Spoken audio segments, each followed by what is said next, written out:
Hello, everybody, and welcome to this week's episode of Trump Trolls Trump. You know how this works by now. Donald, stop it! Yes, stop using my name in vain, please. It just is so unseemly. And we know you're better than that. No, we don't. Anyway, it has been 334 days since Inauguration Day. Is that in dog days or human days? Anyway, it feels longer than that. We are now going to take a look back at week 48.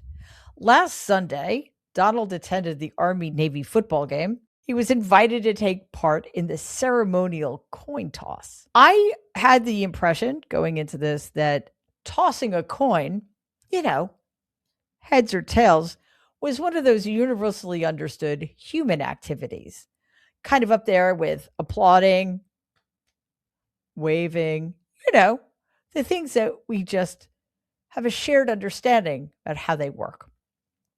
Maybe not so much.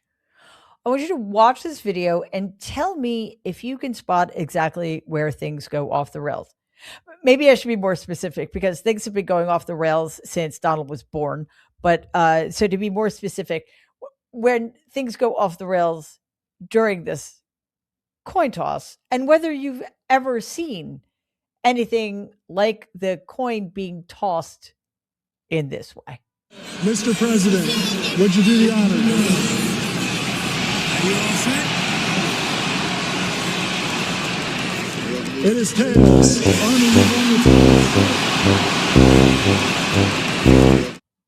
What? That wasn't a coin toss. That was a coin lift, a coin levitation. I don't know.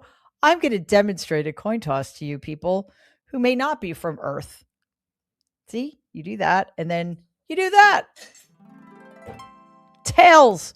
All right. So here's the thing, Donald. I think I understand why Donald does not understand the coin toss, because for his entire life, it has been heads he wins, tails we lose. See how that works? Why would he need to know? He might want to rethink the whole putting his face on both sides of the upcoming 250th anniversary Trump coin, though, because if it's a head on both sides, that could get confusing for those of us who actually understand coin tosses, and nobody's going to use that coin to toss. Nobody should want to use that coin for anything. I think, though, another part of the problem is that Donald doesn't actually understand what coins are. For most of us, we feel very lucky when we find some loose coins in the laundry drum because we forgot to take them out of our pants pockets, or, we feel fortunate when we find a few quarters underneath the couch cushions.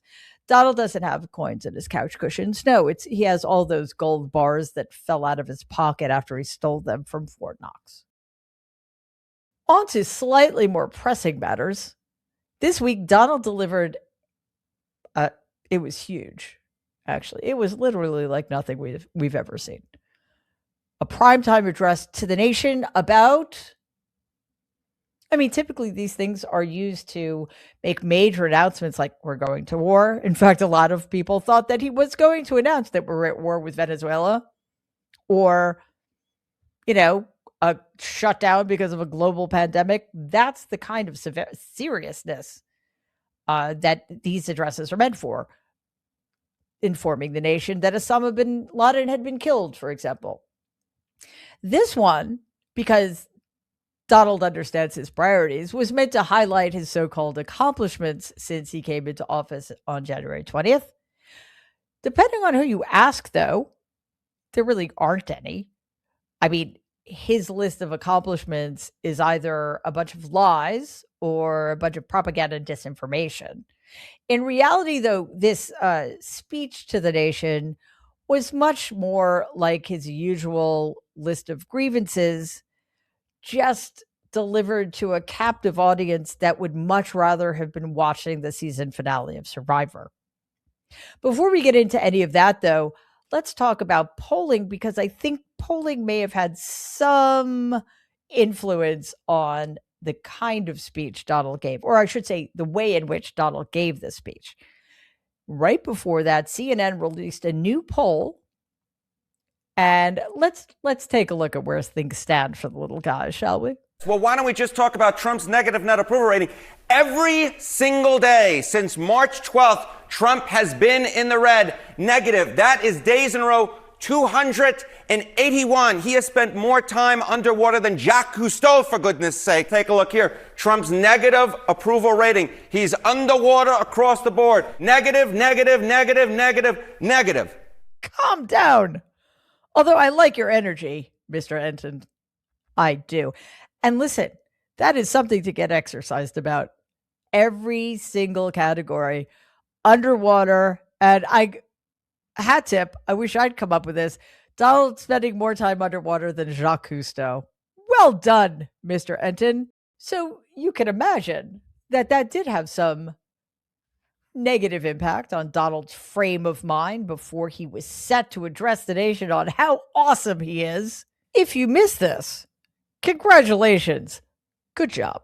Just to be of service and to help you avoid the high blood pressure that came along with watching the whole thing, we compiled a 60-second version of what actually happened Wednesday night.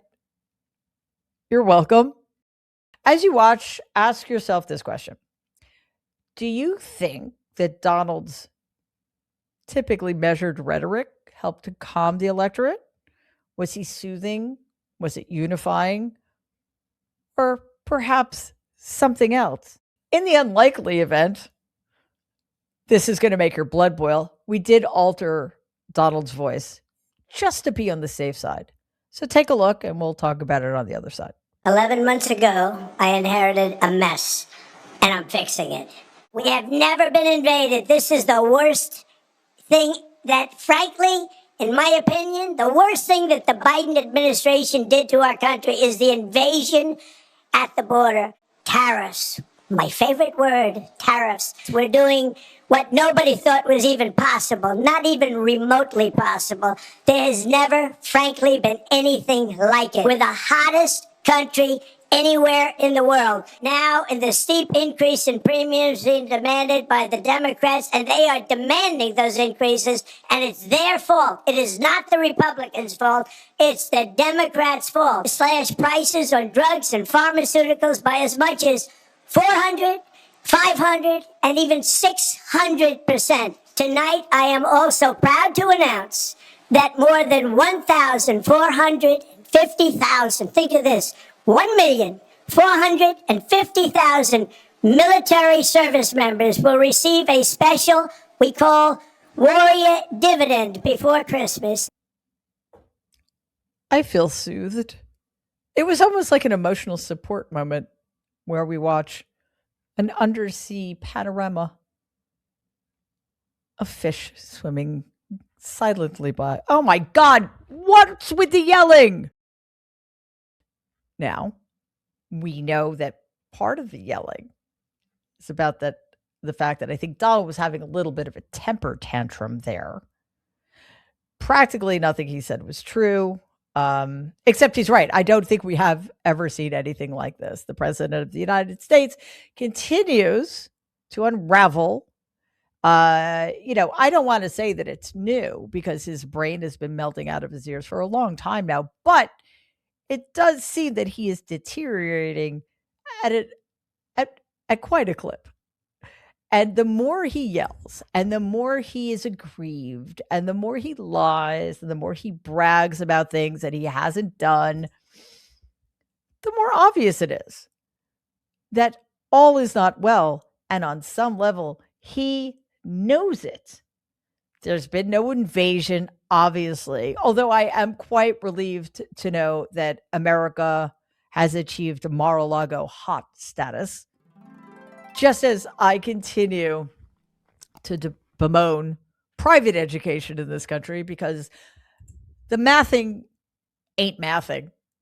There's no such thing as reducing anything by more than 100%, let alone 200, 300, or 400, or 500, or whatever, how many hundreds of percentages he claims to have reduced drug prices.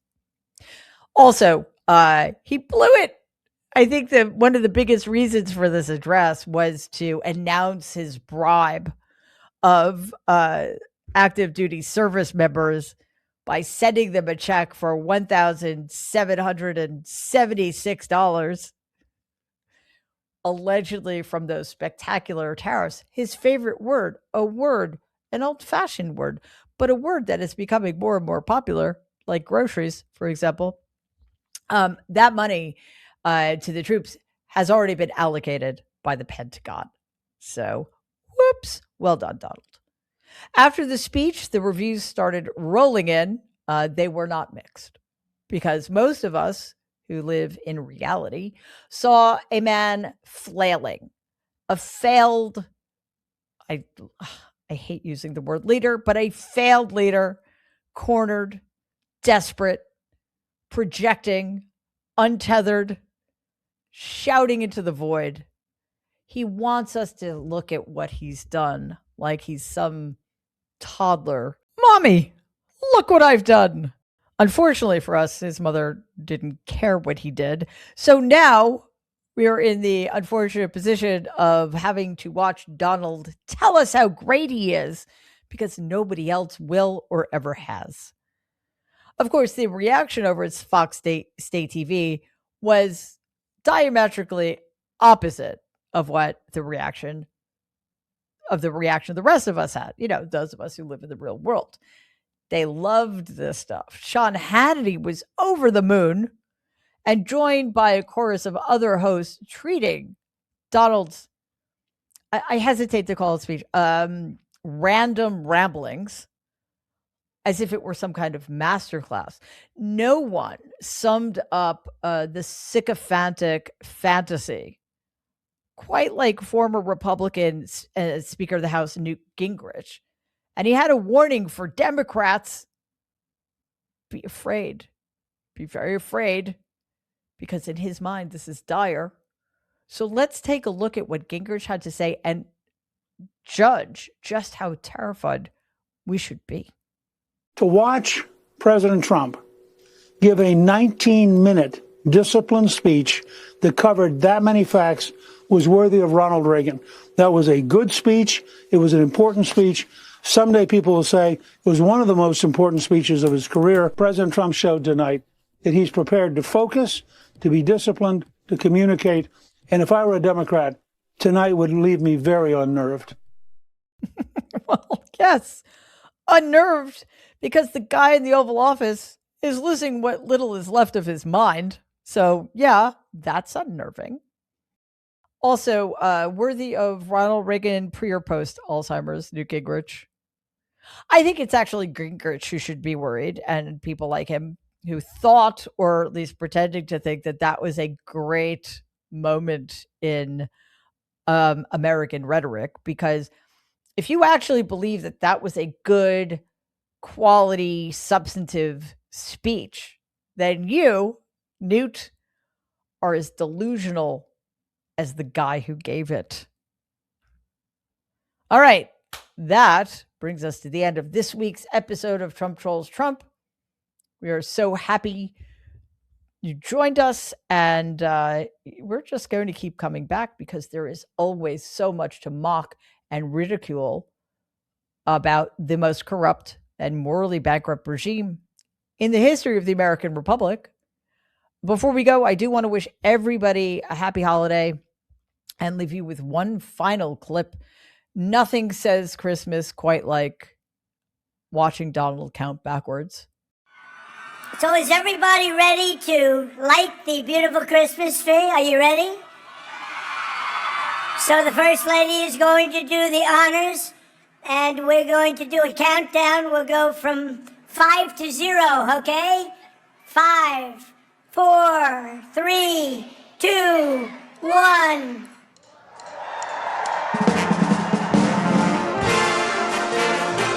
Honey.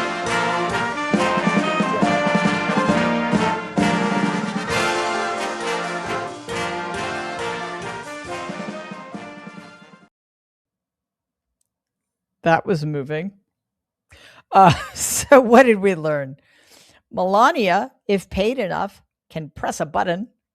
Cool. And in order to count back from 5, Donald needs to read from a piece of paper. There's that mathing again. That should really concern all of us. All right, we are going to see you next week. As you know, mockery is our superpower. We have to stand up to the Trump regime at every turn. And sometimes the best we can do is laugh at them and expose what utter fools they are. So please like and share this video with your friends. And because it's the holiday season, share it with your enemies. Just for fun. Don't forget, subscribe to the channel. Help us reach our goal of 500,000 subscribers. We are so incredibly close. Thank you again for watching, and Happy New Year.